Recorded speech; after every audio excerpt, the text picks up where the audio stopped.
In this video I want to talk about how to get in and out of the car, because that can be a very awkward position. The problem is, and it makes it so different than a standard sit to stand or stand to sit situation, is this door. Okay? So it limits the ability for me to get in close and try and help. Right? I can't lean here, and if I come around the other side, there's not a lot of room to work. So when you're getting a person into a car, what you're going to want to do is position them to make it really easy. So you're going to walk over with the person, you'll be nice and close, holding on, and typically if Simon was going to get into the car, he would turn this way, and then he would lift one foot and kind of stand on his right foot, put his left foot in, and then sit. And the problem there is it's a really unbalanced position. So what we want to do here is bring him in nice and close, and then we're going to do the same sit that we did before.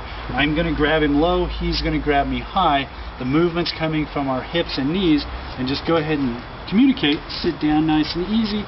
We're going to watch his head, and he's going to sit on the edge of the chair here. And then, see, watch his head, he's going to come in like that. I can have him lean back. If he's strong enough to lift his legs, that's great. If he needs help, I'm going to get down in this position and lift him up and bring one foot in and then the other. And now he's in. And so that way, there's not a lot of twisting involved. I'm not trying to reach around him to get him in. It's positioning him first and then just putting him in. And so he's in a really stable position too. The other thing is, if he's got one foot in and one foot out and he starts to fall, he's going to fall in a really weird way. If he's got his butt to the chair, if he does fall, he's going to fall in a good solid, well, as solid as possible, onto the chair. So getting out is the same thing. First thing we're going to do is position him, and he's not going to take one foot then the other. You're going to bring one foot out and then the other, from a really good position, and get him turned to face the opening. Now he can grab me, he can use the car for support if he wants to, but again, I'm going to grab low, he's going to grab high, and then we lean back and come up like that into a standing position, so that it's always under control, but we're using biomechanic principles to keep him and me as safe as possible. Okay? Now that's great for a standard car where it's really low. Most people these days have a minivan or an SUV, and the problem with these cars is that the seat is so much higher.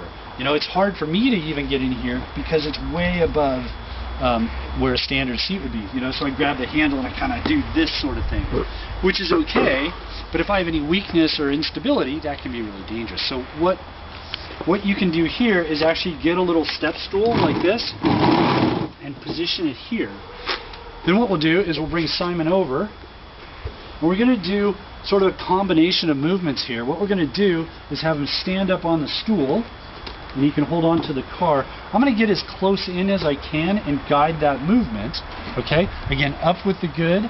So he's going to come up like this, so now he's standing on the stool, and his hips are much higher. Then we're going to have him turn. Again, doing a great job of using the car for support, or he can put his arm around me so that his butt is facing the seat. I'm going to grab him here. He's going to hold on to my shoulders, and then we bend down using our knees and our hips to get him down, out, down into the car seat. Same thing for getting out, because if I take this away, are you okay there? So if I take this away, right, and ask him to jump out, you can see how he's just going to slide out of the chair, and that's a lot of compression and a lot of potential for fall. So here, what we're going to do, we would position him like this, moving one leg and then the other, getting his feet solidly on the step stool, and then it's a little bit of a modified lift, but or transfer, but same principles, right? We're going to get in nice and close with that stagger step, be in front of him, get a nice adherence, a nice hold of his belt low. He's going to grab me high or use the car. You're going to watch his head, so clear your head there, and then he's going to lean towards me and just stand up onto the step stool. Then it's just a step down with the weak leg down, low down with the bad. So the weaker leg will lower him down. The stronger leg will lower him down onto the weaker leg, establish stability, and then we can go.